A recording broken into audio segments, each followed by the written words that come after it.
almost all the members of this panel are accepting, including yourself, are accepting millions of dollars from the pharmaceutical industry. Oh, no, and no, protecting no, no, their interests. Oh, I thought that would come. No.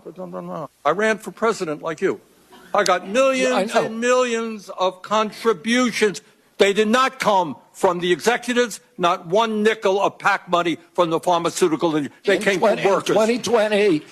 In 2020, you were the single largest because I had receiver of pharmaceutical contributions from workers all over this country. Workers, you were the not a nickel from corporate tax. You were the single largest acceptor of pharmaceutical dollars. No, from workers in 1.5 million. Yeah, out of 200 million.